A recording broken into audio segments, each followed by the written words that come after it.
To prove that, there are millions of you people who are suffering from TMD and you're not getting any help. So, Howard, I want you to know we've known each other for 30 years, that our Open Up podcast is just that. We open up to tell it just like it is. And I don't know anybody in dentistry better than you that can open up and get to the bottom of why these people are suffering and they're not getting any help.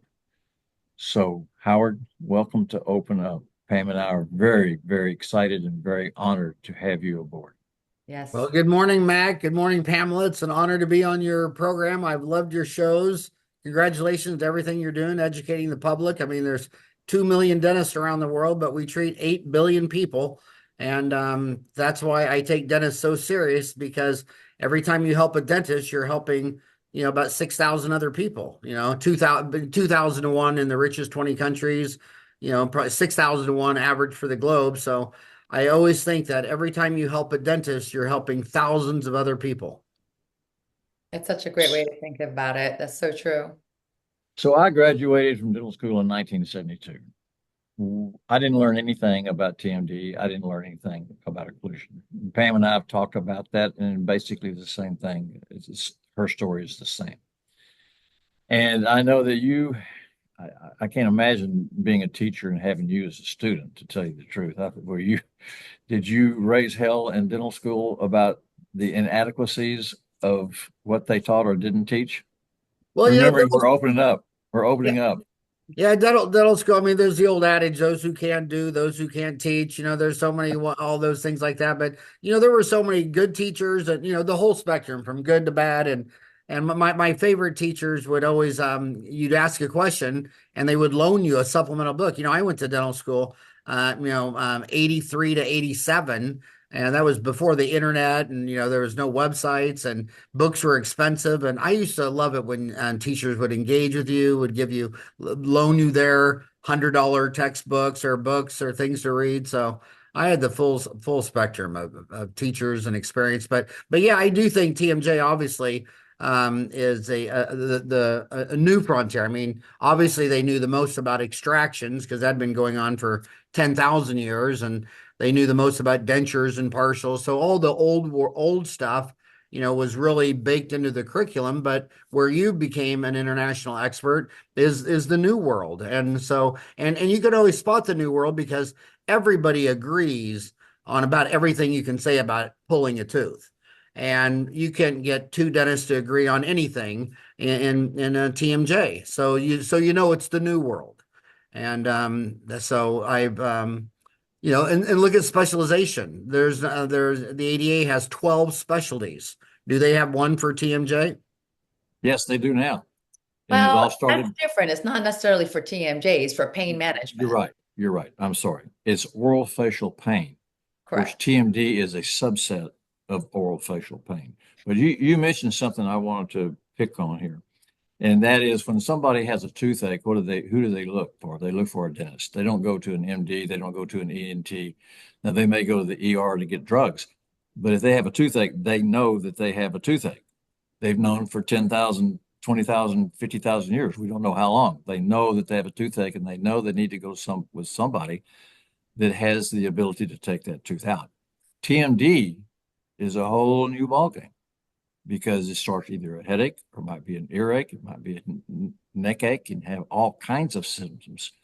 So they turn to the medical world and they get dismissed, because if dentists don't know about TMD, my God, there's no medicine. There are people in medicine don't know about it either. They're so far behind the curve on knowing what's going on. And our listeners are suffering because there is no education. Now, I extended a invitation to a dean in Texas, dean of a medical school, that I would for free come and teach their students how to screen for TMD. I got totally dismissed. So there's no communication between our profession and the medical profession. We have separated, not only in everything we do, but also in insurance and everything else. We've separated the mouth from the body, which Pam and I have talked about in other podcasts, which is basically idiotic. Can Well, I? Oh, go ahead. I was gonna say, can we get this? I want to get a little bit spicy here because Howard, what I want is the fact that you have such a giant reach. You talk to dentists of all of these different occlusal philosophies, right? And I mean, we don't. We do go to different conferences and we chat. Why, with your exposure and your conversations out there, why is it that you think that dentists still are so strongly opinionated, whether if it's CR or neuromuscular or whatever the heck you want to call it? Why are they so hell bent on not collaborating with one another and just bashing each other and not helping the patient right there? Because I know, as successful as I am and what I do, not every patient is going to respond well to my treatment. So I need to be able to work with somebody else who treats TMJ and to collaborate with them. But people don't want to talk about that. They don't want to help each other out when it's actually helping the patient. What are your Well, thoughts? well, I mean, go back to what Mac just said. I mean, this is so structural and institutionalized. And one of the best books I ever read in my life was The Rise of the American Healthcare Profession by Paul Stars in 1984. Got a Pulitzer Prize, and I read it about every 10 years. Talking about back in the day when there was the allopaths and the nat and there's two groups of doctors, and they went to the state board, and the government made the state boards the judge, the jury, the executioner, and they closed down all the med schools, unlicensed all the doctors. And from now on, if you wanted to open up a medical school or be a doctor or a dentist or whatever, you had to go through your state board, and then the state boards became the judge, jury, and the executioner. But look, you go into a hospital, they say 8% of all emergency room visits are from a toothache, and there's no one in there that can pull a tooth. This is a hospital. I mean, can you imagine? Well, let's just round 8% to 10% because there's people seeking drugs and all that kind of stuff. But if 1 out of 10 people walked in Walmart to buy a blue doll, do you think they'd sell that blue doll? I mean, absolutely. And the fact that I can go in there and they can remove a tumor in my brain, but they can't remove a tooth. And I mean, it's just absolutely crazy. In fact, if I was going to start a DSO, it would be in hospital emergency rooms, so if someone could just stand up. If this is dental, please go through that door right there. And 1 in 10 would stand up and walk into the other room and they could get treatment. So why would it surprise you that if you go in there and you have TMD symptoms, TMJ, neuromuscular, what have you, there's no one in that hospital. I mean, there's 52 different forms of specialists that work in and out of those hospitals, and dentistry, we're not even at the table. So it doesn't surprise me. I mean, when I did this for 30, 40 years, I mean, I worked with therapists. When people were grinding their teeth, I sent the men to one man psychologist. I said, maybe you have some stress issues, some coping mechanisms. And I sent the women to another one. And over the years, I had so many people come back and tell me that the greatest thing I ever did for them was nothing to do with their mouth. But when I sent them, when they were grinding their teeth, and so other people are making just like a bite splint. Well, are you addressing the brain? Are you addressing their lifestyles? I mean, I know that when I'm stressed out of my mind, I'm grinding my teeth. Well, maybe so it's the newest field. The physicians and the MDs don't get along like in Awatuki. I wanted to network with everybody in healthcare. So I would routinely I invited every chiropractor over to my house for dinner. And they all did except one. Every naturopath came. 11 out of 12 chiropractors came. All the pharmacists came because that was one of my biggest referrals. People would go up there and they'd say, well, I got a toothache. Does that Ambisol work? And they'd pull out their iPhone and said, this is what'll work. And I told them, just FaceTime me. You can hand me the phone. I mean, you'd be shocked at how much you could diagnose just by talking to the person, then showing you their teeth. And but the MDs, I mean, I maybe 3 in 30 years came by the house. I mean, I was a bastard child of healthcare. And then when you tell them about the lady, well, do you know this lady? She just teaches pelvic health. And they look at me funny, like, what the hell is pelvic health? It's like, well, you're a man and you're an MD. And you're asking me what the hell is pelvic health? Where were you born? Out of a grapefruit? I mean, don't you have a mom, a sister, a daughter? I mean, so yeah, so they're real busy. They got these insurance practices which only reward high volume, low margin. So, they're trying to, spend as less time, least amount of time possible. And I really think we're at an inflection point. I think there's a lot of people like I changed my endocrinologist. Last time I went to my endocrinologist, I said, well, I'm only on one hormone pill, thyroid. And I said, how's thyroid? And he said, good. And I thought, good? I'm 62. This is my only hormone. Good. That's it. So I was complaining to my dentist friends. They go, yeah, I quit using that. I use a endocrinologist in LA online. And he's $500 cash, no insurance, nothing for the first visit. Then everyone after that's 250. I called him. Oh my God, we've gone down a rabbit hole. I mean, he's ran all these tests. The first thing he said, I don't even care about your thyroid yet. I want to know what your insulin sensitivity is and schedule me one of those fast deals where you don't eat for 12 hours and you drink a sugar bomb. Then they take blood once an hour for 3 hours. And I mean, so what the consumer needs to do is find someone that's a specialist. I mean, that goes all the way back to Adam Smith and the assembly line where everybody specializes in something. And it's I've known in dentistry a long time that people who really want to focus their practice on TMD, they're just so much more knowledgeable, whether or not they're neuromuscular, whether or not what camp they fall in. At least they're starting. They're in a camp. They're thinking. They're working. Everybody sees their work fail, and I don't learn anything. If I did 10 fillings, they're all perfect. I didn't learn a thing. But if I do a filling and it's all sore and it's sensitive, and I find out it's the bite or it's the material, so your failures you learn, and that just picks up over time. And dentistry is lucky that way because a lot of professions that the time doesn't make you more valuable. If you do dentistry for 10 years, you're a much better dentist. You should have more value. You do it for another 10 years. 20 years of dentistry compared to someone who just graduated from school on Tuesday. I mean, you learn a lot, but look at in my company where we have websites, electrical engineers and programmers, it's completely different. Imagine graduating from college right when the world was going from vinyl records to CD-ROMs. And you're a you're a programmer, you're an electrical engineer, and you go into the CD world and you're making great money and your industry is expanding and all the vinyl shops are shutting down, losing their job, losing their pension, all that kind of stuff. And then after 10 years, you think, man, I've been doing CD-ROMs for 10 years. I'm really great. Then someone walks up to you and says, you're toast. Now we're switching to MP3, and you didn't learn anything about MP3 in school, and now you're going to be replaced. And it's the same thing with programmers. I started Dentaltown 25 years ago, and it's all these people that mastered HTML and C++ and SQL Server, and now it's all Python. And that the computer world's getting turned upside down. They have twice the unemployment rate of everyone else because if you've been a traditional old school programmer for 25 years and you don't know Python and ChatGPT, I have no use for you. And so dentistry, they go to dental school. They have all the old curriculum of the fillings. They're still teaching you how to do silver fillings and extractions and dentures and partials. Well, I don't want any of my 8 grandchildren to end up with a denture or a partial or having their teeth extracted. And if they're stressed out of their mind in school and social media and pandemics and working from home and isolation, I would think TMD, stress, I would think a lot of pathologies are skyrocketing, going through the roof.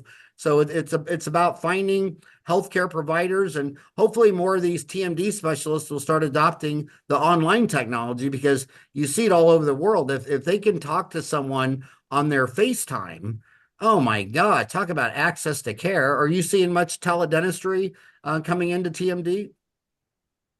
Um, Not as of now, but I think if we can at least make the time to spend like a day and just do consultations and talk to people, that'd be great. The biggest challenge with TMD patients is usually because it's a chronic condition. You have an accident, it's acute, that's really easy to typically fix, but typically these patients are a chronic issue. So there's a long story. And like you were saying, Howard, it's like your business type for what we do for any TMD treatment has to be one that you have time. You cannot sit there and churn out patients. It cannot be a high volume situation because you have to understand that person's history and the litany of doctors that they saw before you coming in. So do you remember when you interviewed me on your podcast, like I want to say it was 8 years ago or something like that? One of the questions you were asking was, I think your main focus is like, hey, because you talk to all different doctors at different stages in their career, right? You said, Pam, if you can go back and talk to the young you that just graduated dental school, what would you tell her? What's the best piece of advice you would give her? And my answer is different, of course, now than it was 8 years ago, as it should be. But right now, with the way, and chime in anytime you want, the way things are going is that it's just, all these DSOs have bought all these small practices. It's the business model is such that, high volume, and you're churning out these patients, you're churning out auxiliary, you're churning out doctors. But what it means to our patients that these doctors, even if they have the best intent, they don't have the time to sit there and listen to you because they're treating to codes and numbers and not to that person. And then because like after COVID, dentistry became so fragmented and isolated. People are not going to conferences, they're not going to study clubs. Everyone's just literally going to work, going home, going to work, going home, and we isolate ourselves. So how can we create and foster situations where we start, collaborating again and recognizing that maybe, I'm not poo-pooing other business models. I'm just saying when it comes to TMD and anybody who's treating it, you've got to create a situation where you're not only talking to other doctors, learning from other doctors, creating the time capacity to listen to your patients, and also train your team and continuously train yourself, right? I can't believe that podcast. I just looked it up. It was September, it was November 22nd, 2016. Oh my God. What 2016. happened? My gosh, I've had 8 grandkids since that episode. That is an amazing time flies. So I want to add to your doing these things online. The last podcast we did was with an ENT, Dr. Shaw from Denver. And during COVID, he came up with the idea of being able to diagnose and treat people with environmental allergies. And he'd do so by interviewing over the internet and getting all their signs and symptoms, et cetera, and send them a kit where they would send back 5 drops of blood and they would analyze that. And with that, he could send them the right pollen, the right antigens and stuff for them to do sublingual treatment. Ingenious, ingenious. And now, as to what you're asking us about treating TMD online, you can't treat it, but you can certainly start the process. When you got an old codger like me who's been doing this forever and has made dentistry, a huge part of my life, you can watch somebody talk. You can sit in an airport and pretty well pick out the people who have some type of TMD issues. It may not be pain, it may be something else. But once somebody comes up, and I'm not in practice now, so it's certainly not going to be me, but once somebody comes up with a protocol for interviewing patients online and coming up with circumventing the insurance problems, which we need to talk about because our listeners need to know the reality of insurance, it is going to play a huge part, in my opinion. And then you throw in 3D printing on making an appliance, you got a whole new avenue there of making a huge difference from the past. Yeah, and I think the insurance model is clearly broken. It's been very controversial. It's in the news. It was amazing when a CEO, a CEO of a major health insurance was gunned down on a public street in New York. The people are very upset with insurance, but the way I look at it is, there was no dental insurance or medical insurance to speak of anywhere in the world before World War II. And back then, you made major purchases with your house and your car and things like that. And to me, it's really blown my mind how many people will go out and buy a new car for 60, 70, 80, $90,000 or have houses that are way bigger than their parents' houses or their grandparents' houses and then remain dental cripples because their dental insurance doesn't cover it. I mean, a lot of patients are just brainwashed that they can't pay money for their own body. They can pay money for a house and a car and eat out 19 out of every 30 meals.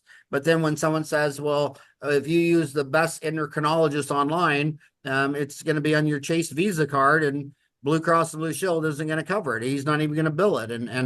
So I just see that all the time where I'm like, gosh, you have a you and your husband each have a really nice car and you have a really nice house and you took your grandkids to Disneyland last year and you're not seeking help because your insurance doesn't cover it. I mean, what a crippling mindset that is. And then combine that with the fact that the best doctors, they work with a whole spider web of doctors. I mean, I've got referrals from for everything you can think of in the Phoenix Valley of people that I would trust being a patient, and most of them I am a patient with, except for the pelvic health doctor. But yeah, so consumers. And then the other thing is, have you guys have Chat GDP on your phone? I mean, Oh yeah. that's my widget, and it's amazing. Every doc, when you're 62, you go to a lot of doctor's appointments, and it's funny that I was at a doctor's appointment, and he's now thinking I should take a statin. And I asked him two questions about the statin, and he said, I really don't know. And so I said, I said, do you ask ChatGPT? And he's laughing. He goes, no, I haven't got any chat. Ask ChatGPT. He was blown away. Then he was asking ChatGPT on my phone. Same thing with the urologist. The urologist I was checking out, and a patient said, was talking to him. He said, "Oh, doctor, I forgot." She came back in. She'd have checked out. She came back in. She goes, "I forgot to tell you on my medications. I'm on that Ozempic. Does Ozempic interfere with whatever?" And he goes, "That's a really good question. I don't know." And I said to him, I said, "Well, do you use ChatGPT?" And he laughed. He says, "What? No." And so I asked ChatGPT right there, and he listened to it. And then he had a follow-up question for ChatGPT, and we all got answered right there. So I mean, and the next really really big thing. I mean, first it was the internet, and I lived through the internet revolution, and now we're in the AI revolution, and that's what I've had to do here at Dentaltown. It's very painful, where these programmers have been with you for 25 years. And they didn't keep up. They didn't go back to school. When I was a dentist, I went back and got my MBA. I went back and got my fellowship in the Academy of General Dentistry, my mastership in the Academy of General Dentistry, my fellowship in the Mission Institute, all these deals. Well, they just didn't keep up. They didn't learn Python. And of those four, two are gone. And now I have nine AI programmers right now. I mean, I can't believe it. And I still need three more. I think I need about three more to round out the team. And right now, these consumers, everyone listening, they have the power to download ChatGPT. And a lot of people say that there's misinformation on ChatGPT. Well, there's a ton more misinformation between humans. I mean, if you're hard on ChatGPT, and let's talk about that, because I'm in Phoenix, where they started where Google started its 5-year study on driverless cars. And after like 5 years, I ran over one guy jaywalking in the bar district, right? And everybody just freaks out. Yet on that same exact day, humans killed and ran over like 11 people. And if you look at how many people are killed by humans driving while they're on their cell phone, texting, eating, and talking to their kid in the back seat, and it's the same. But with ChatGPT, everybody's talking about this NVIDIA, this Jensen guy about this hot new CEO. He's not a hot new CEO. I've been following that guy for 30. He's been the CEO for 32 years. I mean, he's been there forever. And 10 years ago, he started these AI data centers. And every year he builds a new one that's 10 times bigger than the year before. I mean, can you even comprehend that? So 10 years ago, he built it. The next year is 10 times bigger. The third one's 10 times bigger. So he was saying the other day that the one they just opened now is driving errors down on ChatGPT and large language models. I mean, it's just almost non-existent. But the one they're building now is going to be 10 times bigger. And then the one after that will be 10 times bigger than that. So in 2 years, the data processing will be 100 times bigger than it is. And they have mathematically proven that at 100 times better, ChatGPT will have a perfect IQ with no mistakes. And I think it's ready for prime time right now in dentistry, because I've been I talk to that thing about dentistry all the time, and I'm amazed. And you can even ask it for a referral. Is there anybody?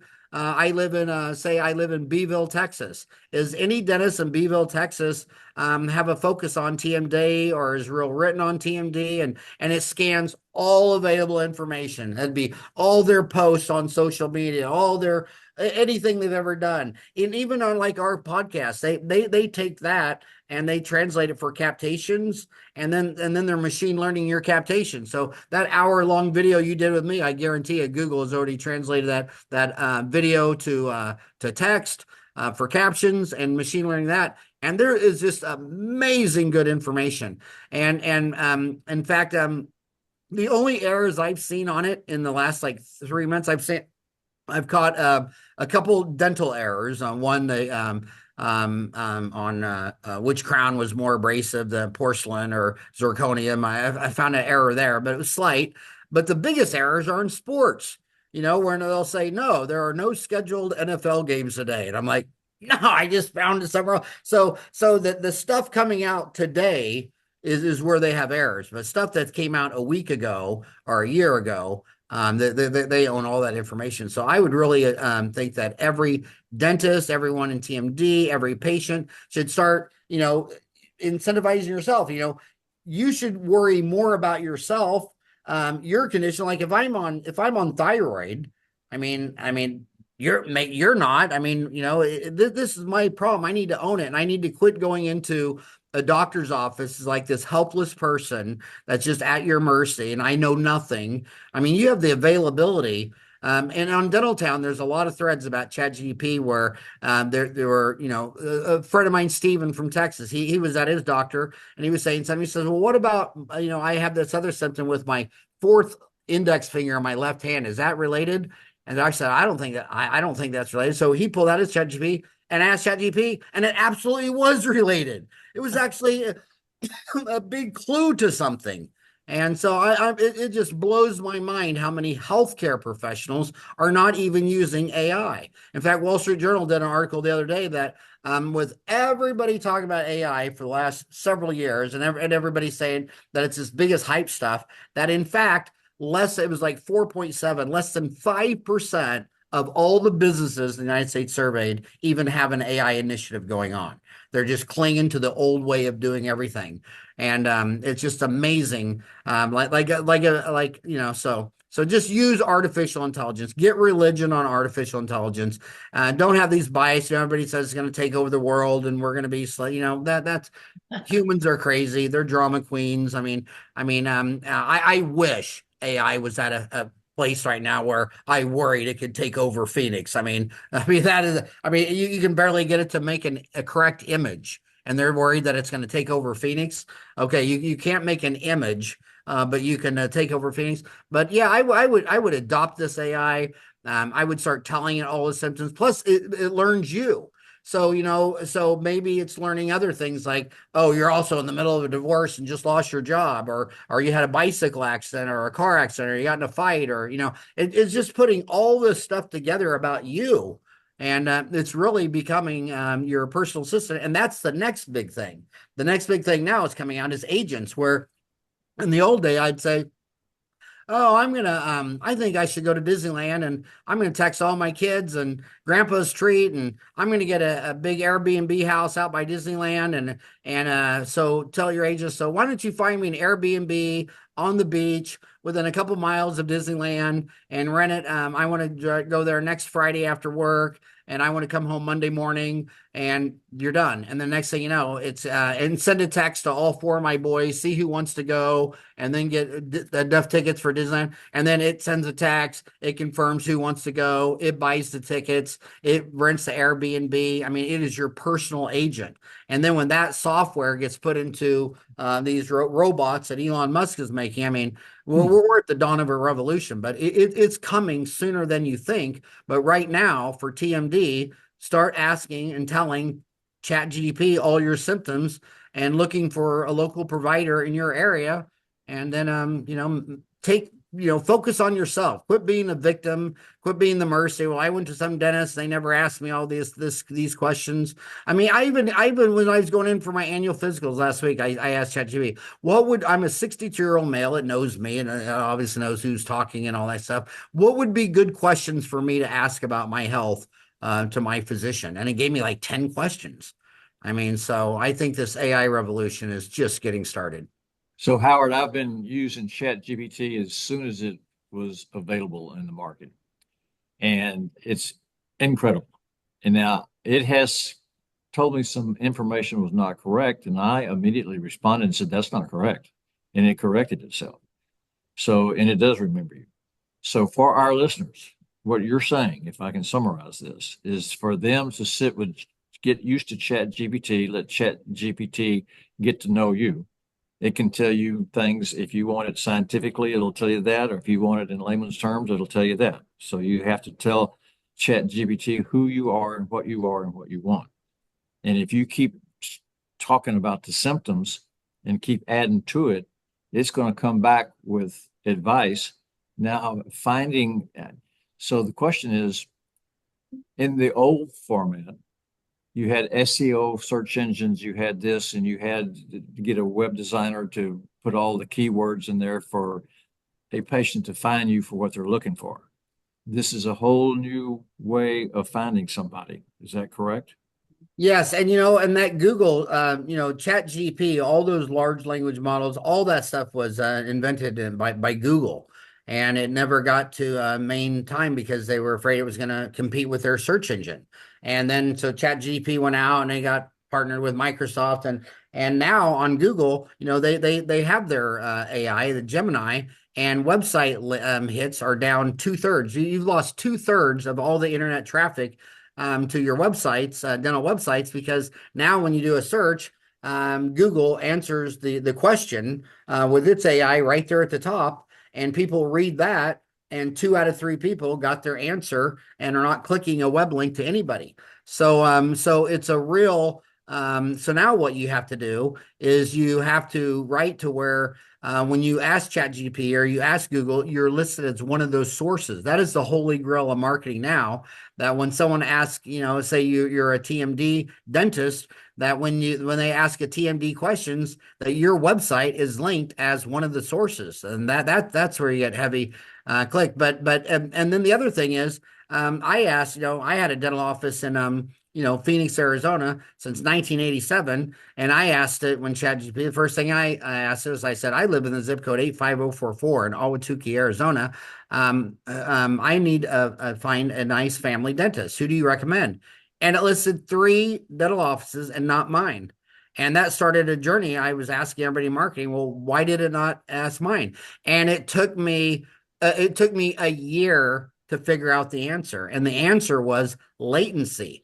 That if I ping your website and it responds in 3 nanoseconds or less, I'm gonna show your website.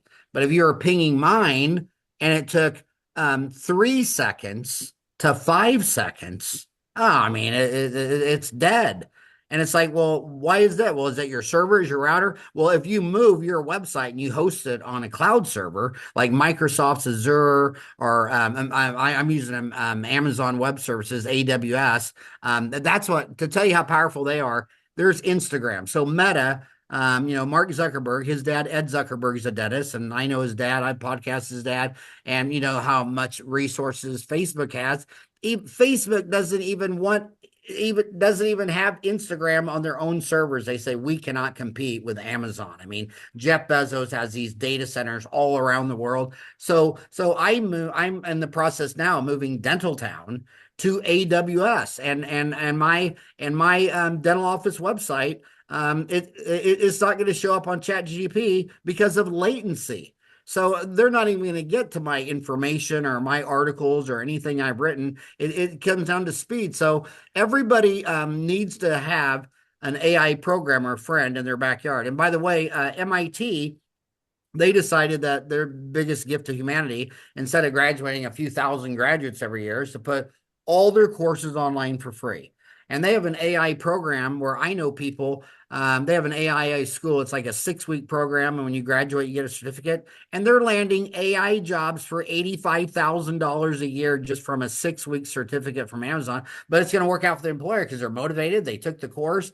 And a lot of the AI is just knowing how to use it and knowing how you ask the question, garbage in, garbage out. The more you can ask the question and then follow up and keep pinning down, but AI is just amazing. And so dentists, I would not be hosting your dental website on a server that's underneath your staff break room. I mean, that's not gonna that's not gonna win you many friends on ChatGPT and Claude and Google Gemini and Perplexia. It's a very fast moving world. So we have this open up podcast for the public because they need information on TMD. But when you realize that it's not taught in dental school, it's not taught in medical school, then even dentists and people in the medical field they're just like the lay public when it comes to TMD. And now what you've just introduced is the same thing. Dentists need to be listening to this podcast. You need to be teaching our ICMO members, hopefully when we have our meeting in Phoenix in September, that you be the featured speaker here, because this information is just It'll be an fabulous. honor. I would love to. And back to that dentist. I mean, you gotta, everybody talks about this work-life balance. I mean, well, what if your work is your life, and what is wrong with that? And so you're gonna go out for dinner on Friday night. Well, okay, well, you've gone out to this Mexican restaurant with your wife and kids 100 times. Why don't you invite one of the chiropractors, one of the naturopaths, one of the pelvic health doctors, one of the psychologists, one of the psychiatrists? Psychiatrists, I've had a big falling out of love with these guys, because you start looking at their data, like they'll say, well, this medication didn't affect PTSD, and they'll point to some study like out of the military or whatever, but they weren't drawing blood on them. It's like in downtown Phoenix, they say all these homeless people have schizophrenia. Well, yeah, if you were only lived off meth and fentanyl for a year, I'm sure you would be talking to ghosts too, Mac, but if you got them off fentanyl and all these drugs and all that stuff, it's amazing how I met a friend, and she got arrested for meth, and she had to do like 6 months. And she came out, I ran into her at the grocery store. I never even knew this girl existed. I mean, she was talking coherent and she was normal. I always thought she was a crazy lady. Well, yeah, she was always on drugs. So a lot of these psychiatrists, they haven't, and they say, well, why didn't they? Why were all these people in the military? Why weren't you taking urine or hair samples every month to see if they were, abusing other drugs? That would interfere with the data. And they say, well, the insurance doesn't pay for that. Oh, so the insurance doesn't pay for the most important thing I need to know. I mean, you got 1 million boys with PTSD and they're all on this drug, and then you say it didn't make a difference. Well, what percent of them are doing drugs, alcohol, treating their PTSD? I know some Vietnam vets that are my age that have been treating their PTSD successfully with whiskey and beer and marijuana for 35 years. And I want to know the difference between that medication on that guy versus a guy who's sober, and so you really got to be your own doctor now more than ever, and you really need to start networking with your doctors, and I would say out of all the pharmacists I eat dinner with, 2 of them sent me a new patient every week for 30 years. These naturopaths, these psychologists, these therapists. I mean, you don't need a lot of friends in the healthcare community in your backyard to really start making an impact, where I'm educating a psychiatrist or a psychologist or a pharmacist on TMD, and they're educating me about their field, and you really make some lifelong friendships. Like one of my pharmacists and his wife, and I mean, these are some of my closest friends for 30 years, and it started with we had something in common. We were both in healthcare in Ahwatukee. And dentists, a lot of them tend to be introverts, and it's like they've gone to a steakhouse in their own town for 30 years, and they've never once eaten with the doctor, the other dentist that's in the same medical dental building as them. I'll walk into a medical dental building, there'll be 6 dentists. I'll say, when's the last time you went to lunch, dinner with any of the been in the building? Not one time that year. Well, when's the last time? How many of these have you had in your house for a barbecue? None. I mean, so these are things where the pandemic didn't help. Everybody started working from home. And that's why social media has gotten more toxic than ever, because when I'm sitting there talking to you at a restaurant, it's hard for me to say something really mean and rude and inappropriate. So that all gets out back. But when you're sitting there, they call it halt. You're hungry, you're angry, you're lonely, you're tired, and you're biting people's legs off on Facebook, and Dentaltown and all this stuff like that. And it's like, you need to bust out of your shell. You need to start pressing the flesh. I always tell dentists, you need to be acting like you're running for mayor, and you have a couple thousand patients and you affect their lives. Well, so does that psychologist. So does that pediatrician. So does that pharmacist. We're all in this together. And instead of just saying, well, the physicians don't know anything. Well, when's the last time you invited your physician to dinner? When's the You're last right. time you invited your physician over your house for dinner?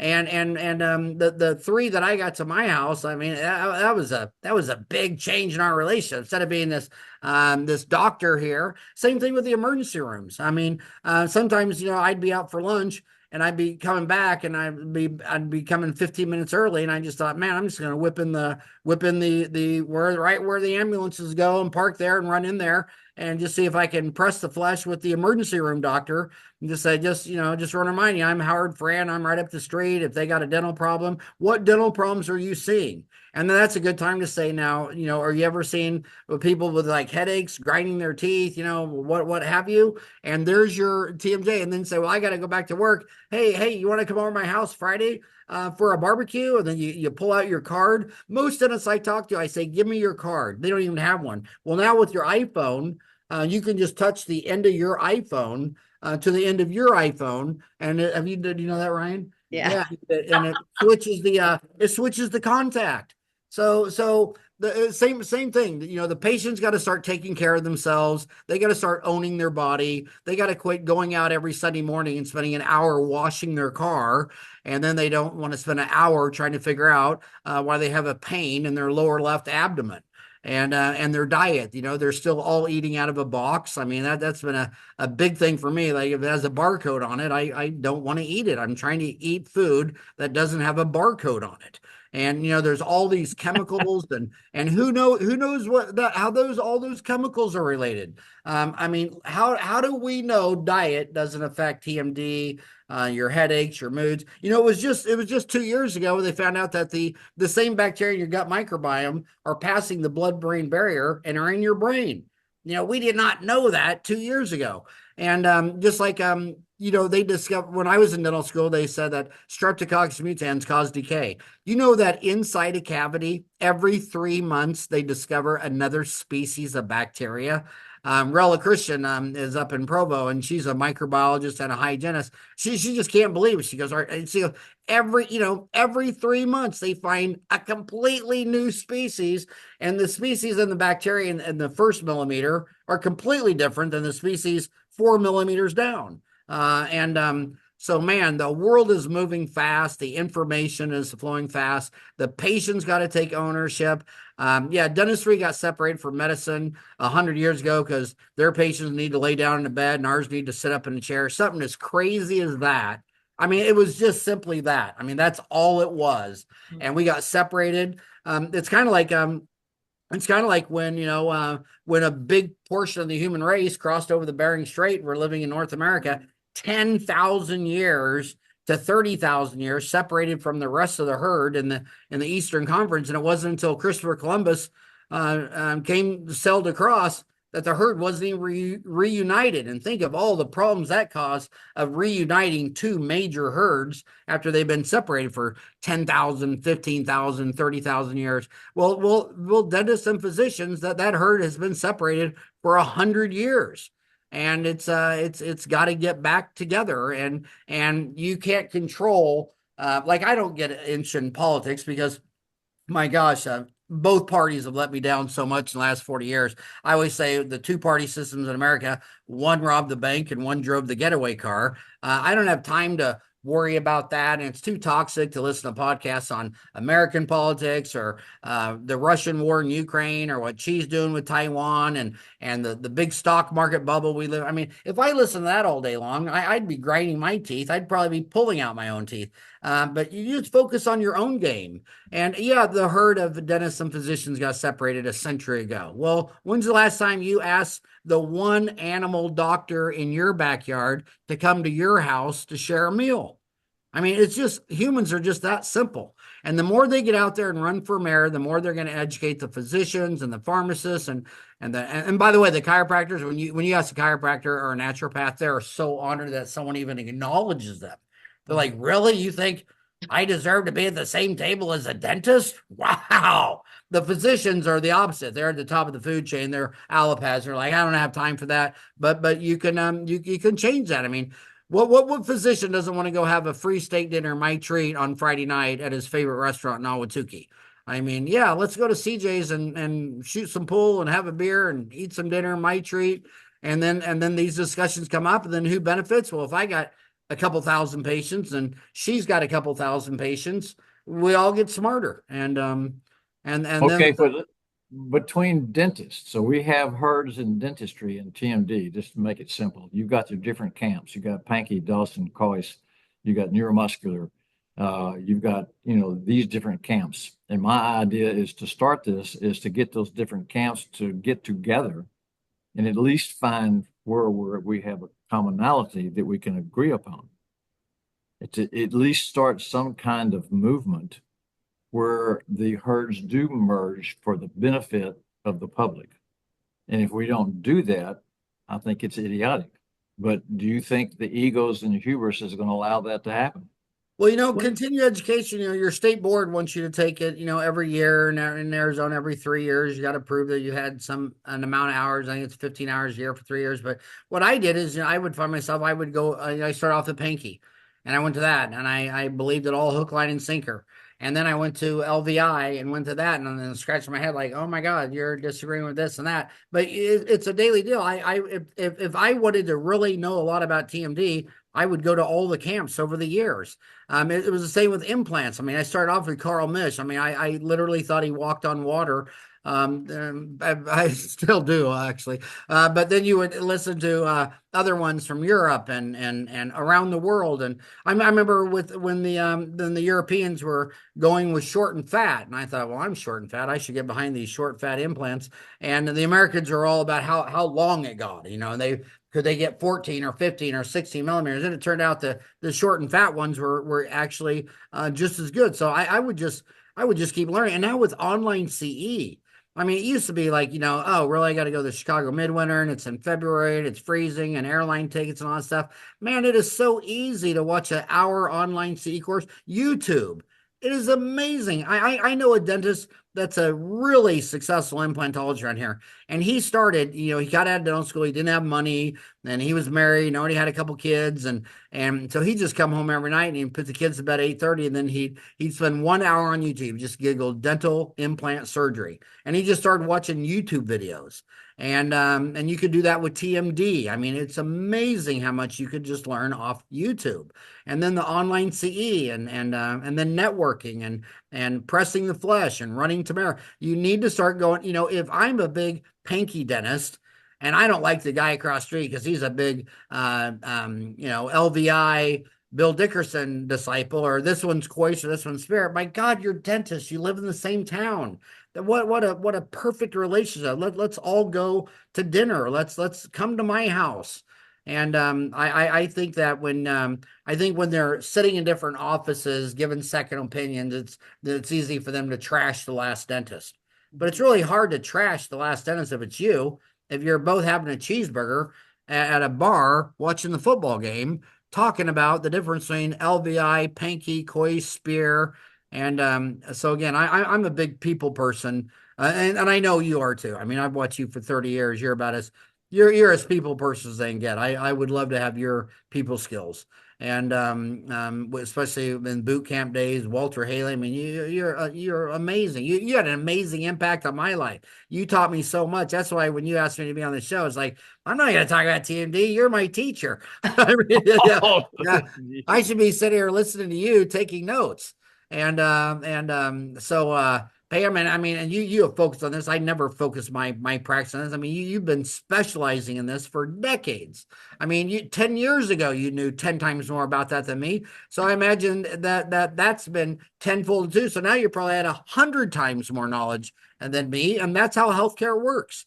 I mean, like say, like I go to an endocrinologist, I go to a urologist, I go to a family physician.